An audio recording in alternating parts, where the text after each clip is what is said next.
test is in 4-part, Part 1, Part 2, Part 3, and Part 4. Now look at Part 1. Part 1. You're going to listen to the director of a college talking about his school. Listen to the talk and answer the questions. First, you have some time to look at questions 1 to 3.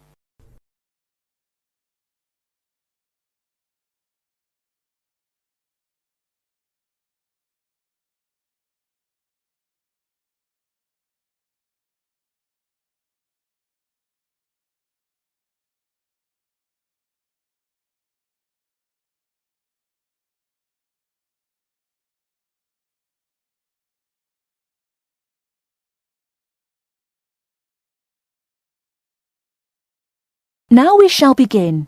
You should answer the questions as you listen, because you will not hear the recording a second time. Listen carefully and answer questions 1 to 3. Many of you already have a reasonably firm idea of the general subject area you wish to study. Others are more open and searching for ideas. Whatever your situation, I hope you find that we have a course that meets your needs. Our firm aim is to be a student-centred institution with a special emphasis on flexibility. This begins with our attitude to access. We judge people on their motivation and commitment to study as much as, if not more than, formal qualifications. This is reflected in the vitality and diversity of our student population. Some of our students come direct from sixth form or college. Before you hear the rest of the conversation, you have some time to look at questions 4 to 10.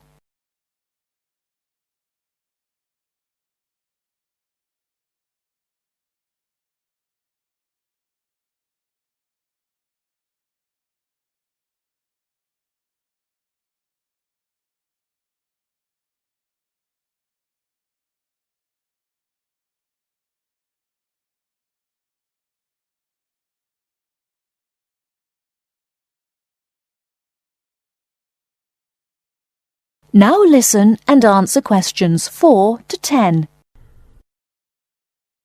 Others are coming into higher education after a short or long gap from formal education. Some are seeking a specific set of skills with a particular job or profession in mind. Others are retraining or studying to give their careers a new direction or dimension.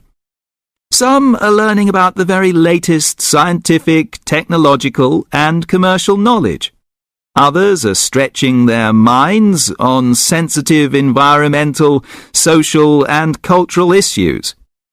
Even a casual observation of the mix of our student body indicates that we're close to our aim of being a polytechnic for the whole community. To meet our students' needs, we have 500 academic and a further 500 support staff committed to good quality teaching, high standards, and sensitive and sympathetic student care. We have probably the longest experience of understanding and dealing with the differing needs of a diverse student population. I hope you'll find a suitable course at the Polytechnic College. If you want to come to the college and we consider you suitable, we'll do our best to find you a place. And when you're here, we'll work hard to make your experience enjoyable, stimulating, and educationally rewarding. That is the end of Part 1. You now have half a minute to check your answers.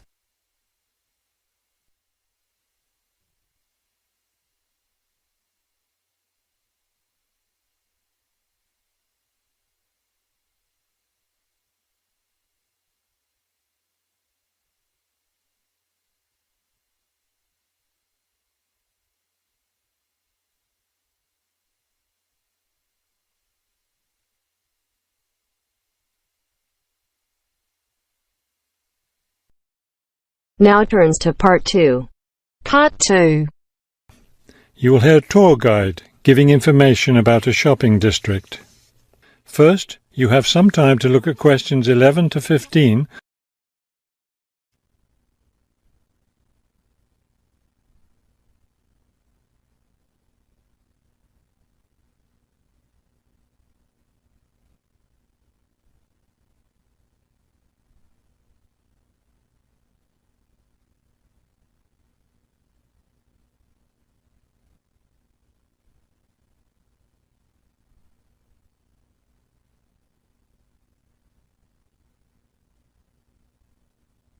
As you listen to the first part of the talk, answer questions 11 to 15. This afternoon, we'll visit the city's shopping district. Several blocks in the area are closed to car traffic, and I know you'll enjoy walking around there. I'd like to give you an overview of the district now, since you'll be on your own once we get there. You'll see on this map here that the shopping district consists of two streets, Pear Street, which runs north and south, and Cherry Street, which crosses Pear Street right here. Let's start our tour here on Pear Street, where the star is. This star marks the Harbor View bookstore. It's very popular among locals as well as tourists. You can buy a range of books of local interest, as well as a variety of magazines and newspapers. It's directly across the street from the city library, which is also worth a visit. It's in one of the oldest buildings in the city and contains, among other things, an interesting collection of rare books. Now, moving up Pear from the bookstore toward Cherry, the next building on the left is the Pear Cafe. You'll notice it's right on the corner of Pear and Cherry Streets. It's a great place to relax while enjoying a delicious cup of coffee or tea. You can talk with friends or read quietly. They have a variety of books and magazines available. From the windows of the cafe, you can look right across Cherry Street for a lovely view of city gardens. It's a rather small garden, but it contains a variety of exotic plants and flowers. Let's leave the cafe and cross Pear Street. On the opposite corner, we're at Caldwell's clothing store, which you might also want to visit. They sell both men's and women's fashions from countries around the world. Continuing down Cherry Street, the next building on the right after Caldwell's is the souvenir shop. Stop in here to get maps and books about the local area, as well as T-shirts and postcards with pictures of the city. Now, we cross Cherry Street and we're at the Art Gallery, one building down from the corner. Here you can see, and of course purchase, many fine paintings and sculptures by local artists. Let's keep going down Cherry Street toward the harbor. On the left, right after the gallery, is Harbor Park. It's a lovely place, and it's certainly worth spending some time there.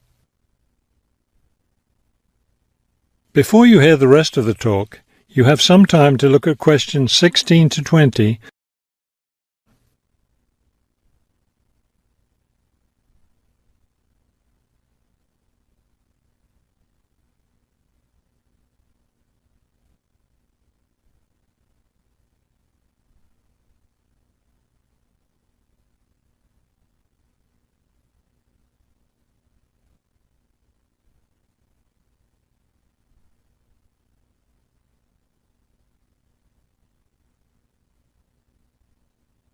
Now listen and answer questions 16 to 20.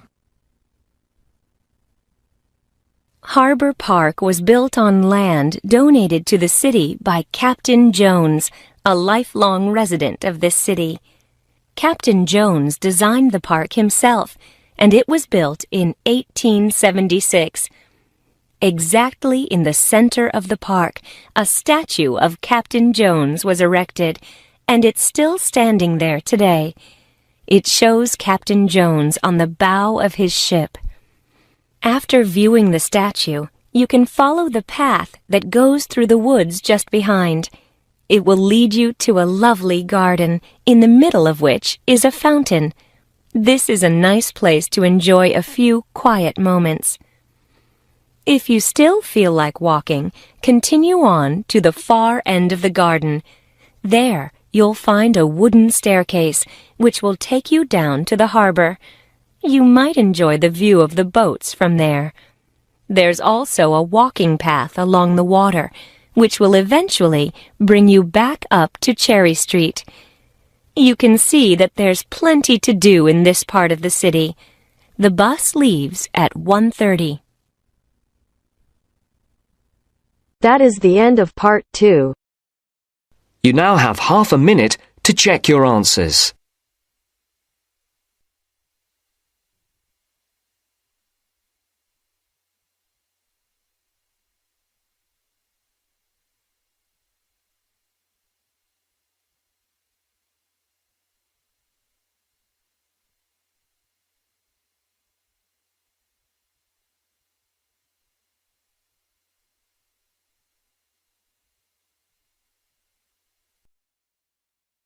Now turns to part 3.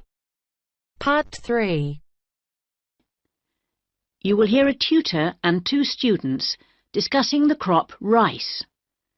First, you have some time to look at questions 21 to 24.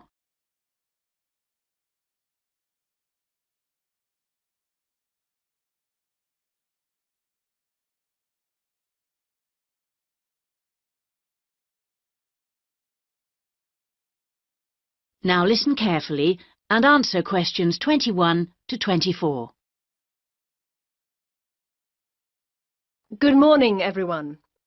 So, following on from our tutorial on European agriculture last week, Daisy and Eric are going to talk about the most commonly grown crop in Asia, which is, of course, rice. Eric, can you tell us what you've been working on? Yes, sure. We've been looking at the role of rice in a number of countries, how it's grown, ways of increasing production. As I'm sure you know, rice is the staple diet throughout Asia and, in fact, 90% of the world's rice is grown and eaten there. Daisy's got some background on that. Well, rice was originally a wild plant which started out in the tropical regions of Asia. But there are literally hundreds of varieties today, and each with different qualities. For instance, one will survive floods, while another will grow in relatively dry conditions. A third has a really lovely smell. But wherever it grows, rice needs a lot of water. What do you mean by a lot? Well, it takes about 5,000 litres to get a kilogram of rice. This can be supplied either naturally or by irrigation. And as most rice-growing countries suffer from unpredictable weather, including drought, water management really is the key. Research has become so important now that each rice-growing country in Asia has its own research institute. Whether we're talking about Japan, China or Bangladesh, and they're all coordinated by a group in the Philippines called the International Rice Research Institute. Interesting. Bangladesh, for instance, has been successfully using different rice varieties and fertilizers for 30 years. But because it's such a flat delta country, it's very difficult for the water to drain away after the monsoon season, so they need to find special rice crops that can survive the floods. And with global warming, the situation is more urgent than ever. Before you hear the rest of the discussion, you have some time to look at questions 25 to 30.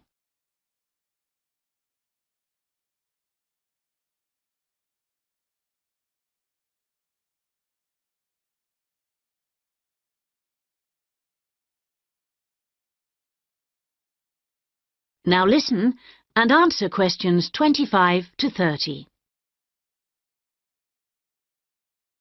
Now I'd like to move on to our comparative study. As you can imagine, China is the world's biggest rice-producing country. Collectively, the Chinese people probably eat more than 3 billion bowls of rice every day. Quite a statistic. And of course, rice plays an important cultural role too. We then compared China to Thailand. You know, even though Thailand only has about 64 million people, it's the world's #1 exporter of rice. Not China, as you might imagine. Is that so? Yes, they send their rice everywhere, in particular to Europe, as well as Africa and the Middle East. Apparently, the fact that jasmine rice is growing in popularity is one reason why Thailand's rice export industry is doing so well. People want something a bit different. And of course, Thailand is well suited to rice growing. Good climatic conditions and lots of fresh water. Going back to China for a minute, we should mention that at the Rice Research Institute in Huangzhou, they're working on ways of improving rice yields using less water. By yields, you mean the amount they can grow? Yes, they're trying to find ways to get more rice from less land, improve the taste, but also have other things in it besides carbohydrates, so that it's healthier, better for you. Good idea, considering it's the staple food. And then you've got Japan, which is totally self-sufficient when it comes to rice. This is basically because they have a high tariff on imported rice, so everyone buys the homegrown product, and they don't export much. Yes, but, you know, even though rice is a kind of sacred crop there, consumption is only half what it was in the 1960s. This trend isn't evident in Thailand or China. Interesting that you mentioned how rice is almost sacred in Japan, because I believe in Thailand it also plays an important cultural role. Absolutely. They have the royal ploughing ceremony every year, which the king always attends, and he actually scatters a new stock of seed to the farmers, who pour into Bangkok for the event. What about the global interest in organic farming? Is there such a thing as organically grown rice? Yes, indeed. And the Japanese are getting quite a taste for it, apparently. There's an experimental farm near the city of Akita in the Japanese rice belt, famous for its sake, by the way, which has pioneered organic rice production, and now it's sold all across the country. It's a bit like the recent popularity of jasmine rice in Thailand, but that's for the export market, of course. Interesting how attitudes change, isn't it?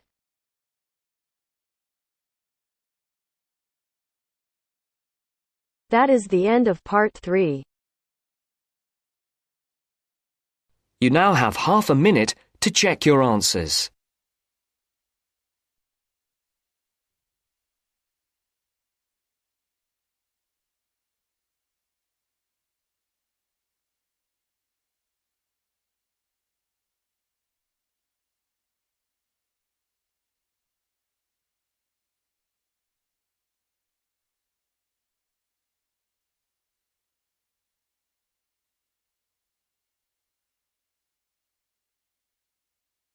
Now turns to part 4.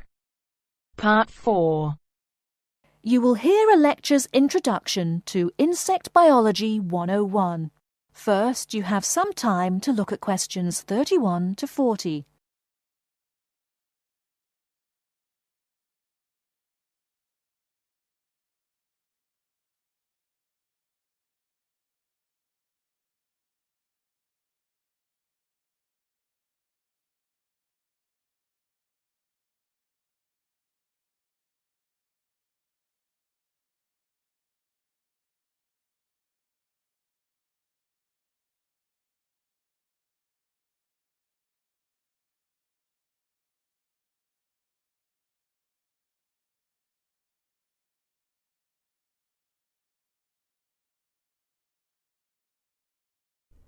Now, listen carefully and answer questions 31 to 40. Good afternoon and welcome to Insect Biology 101. I'd like to begin this course with a few remarks about good insects and bad ones. Bugs are all around us, and that's both a benefit and an annoyance, sometimes maybe even serious harm. First, let's talk about the good things that insects do for us. Probably the most important insect for humans, and maybe for all other life, is the bee.